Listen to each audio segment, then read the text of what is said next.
सृष्टि बचपन से ही दिखने में सुंदर नहीं थी, लेकिन अमीर बाप की बेटी सृष्टि पर उसकी माँ जान छिड़कती। मेरी बेटी कितनी प्यारी है, भगवान सबको सृष्टि जैसी बेटी दे। सृष्टि धीरे धीरे बड़ी होती है। एक दिन सृष्टि की सहेली कहती है, तू दिखने में कितनी अजीब सी है, लेकिन मैं जानती हूँ हम सब में सबसे अच्छी शादी तो तेरी ही होगी। तेरे पापा अमीर जो हैं। और बता नहीं सकते यार, दहेज तो हर कोई देता है, ये क्या ज्यादा ले जाएगी अपने पति के लिए? अरे बड़े शहर में कोठी है इसके पापा की। अरे पापा की है ना, कौन सी इसकी है? इसकी होती तब तो कोई भी लड़का इससे शादी कर लेता। अरे पापा की मतलब पापा की है तो मेरी ही है ना? किसने कहा? अब तेरी तो तब होगी ना जब तेरा भाई ना हो। वैसे भी शादी के बाद सारी प्रॉपर्टी भाई के नाम होती है। सृष्टि समझ जाती है कि उसे किसी भी हालत में माँ बाप की सारी प्रॉपर्टी को अपने नाम करना है, लेकिन कैसे? एक दिन सृष्टि का भाई शीनू कहता है, बहन क्या कर रही है? तुझसे एक बात करनी है। अरे हाँ हाँ करना, मैं तो तेरी बहन हूँ। बहन मेरी लाइफ में ना एक लड़की है, बहुत अच्छी है। मैं सोच रहा हूँ माँ और पापा से बात करूँ शादी के लिए। सृष्टि को समझ में आ जाता है कि भाई की शादी होते ही भाभी उसे एक दिन भी घर में बर्दाश्त नहीं करेगी। क्या बात है भाई, बताना कौन है वो? यार वो बहुत अच्छी लड़की है, पढ़ी लिखी है, मेरे साथ जॉब भी करती है। बस एक प्रॉब्लम है। हाँ प्रॉब्लम? क्या प्रॉब्लम है भाई? यार वो शादीशुदा है, लेकिन उसके पति ने उसे सिर्फ इसलिए छोड़ दिया क्योंकि उसके माँ बाप दहेज नहीं दे पाए। सृष्टि ये सुनकर न जाने क्यों खुश हो जाती है। अरे भाई तो क्या हुआ, लड़की तुझे तो पसंद है ना? शीनू को लगता है कि बहन उसे समझ रही है। वो इस बात से अनजान होता है कि उसकी बहन की मंशा पूरा घर हड़पने की है। सृष्टि अपनी माँ से कहती है, मम्मी मुझे तो बहुत चिंता है। पता है शीनू क्या कर रहा है? अरे क्या कर रहा है? वो तो काम पर जाता है और वापस घर आता है। नहीं ना माँ, वो यही तो नहीं कर रहा, बाकी सब कर रहा है। आपको पता है उससे प्यार है, और वो भी एक शादीशुदा लड़की से। हैं? ये क्या हो गया? मैं सोसाइटी में क्या मुंह दिखाऊंगी? अरे तेरे पापा तो यही कहेंगे कि मैंने ही उसे बिगाड़ दिया है। माँ देखो, मेरी बात मानो, पापा पर भी विश्वास करने की जरूरत नहीं है। अब आप ही बताओ, पापा इतनी देर घर के बाहर रहते हैं क्यों? बोलो। अरे बेटा वो तो नौकरी करते हैं ना। तू बहुत भोली है माँ। पापा का ऑफिस तो 7 बजे खत्म हो जाता है, लेकिन देखो कितनी देर से आते हैं।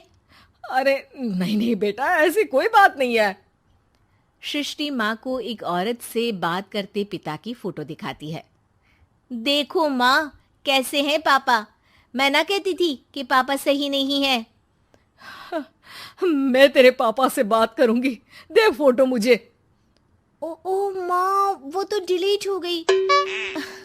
लेकिन चल, तूने तो देख लिया ना। पापा से बाद में बात कर लेना, और हाँ मेरा नाम बिल्कुल मत लेना। हाँ माँ। अब क्या था, सृष्टि के माँ और पिता के बीच झगड़ा होना शुरू हो जाता है। सृष्टि के मन में क्या चल रहा था कोई नहीं जानता था।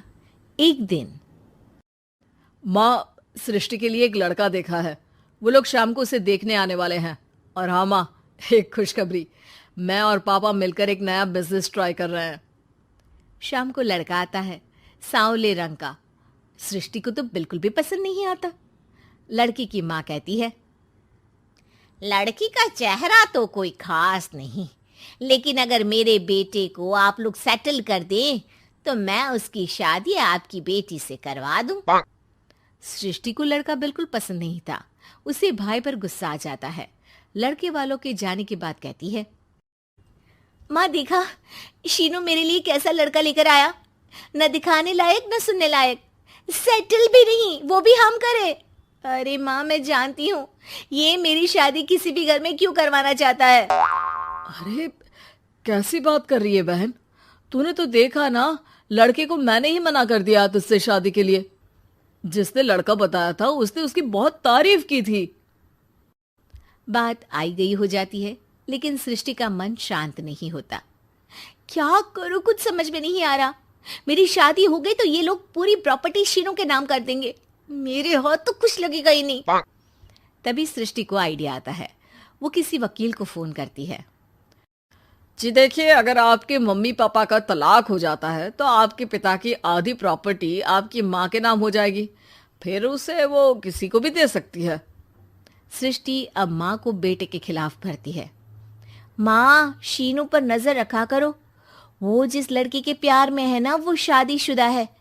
यहाँ आएगी, सारा पैसा रुपया जमीन जायदाद सब हड़प लेगी। पापा का भी हाल तुमसे छुपा नहीं है। ऐसा ना हो कि मैं और आप एक दिन सड़क पर भीख मांगे। हे भगवान, मैं तो जीते जी मर जाऊंगी अगर ऐसा हो गया तो। ऐसा हो गया नहीं माँ, ऐसा ही होगा। अभी समय है, आगे का सोच लो। मैं तो कहती हूँ पापा से आधी प्रॉपर्टी लेकर अलग हो जाओ। पापा की आधी प्रॉपर्टी भी हम लोगों को अगर मिल जाती है ना तो अगले 7 जन्म सफल समझो। बेचारी माँ बेटी के कहने पर पति से तलाक लेकर अलग हो जाती है। सृष्टि अब पैसों से गाड़ी और अपने दूसरे महंगे शौक पूरे करने लगी। उसके दोस्त भी उसके पैसे इस्तेमाल करते। सृष्टि, कल तुम कहाँ थी? मैं सारा दिन घर पर अकेली थी। तो मैं क्या करूं?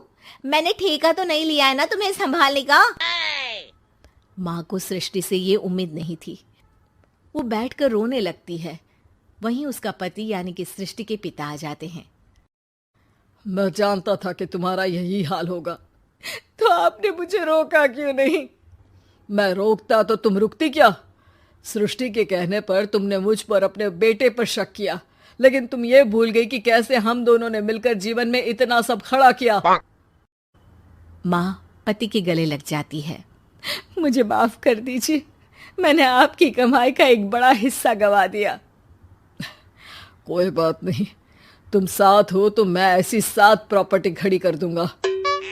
तभी वहां सृष्टि आ जाती है रोते हुए। माँ, मयंक ने मुझे छोड़ दिया। वो बोल रहा था जब तक मेरे पास पैसे थे तब तक ही वो मेरे साथ था। पापा, माँ, मुझे माफ कर दीजिए।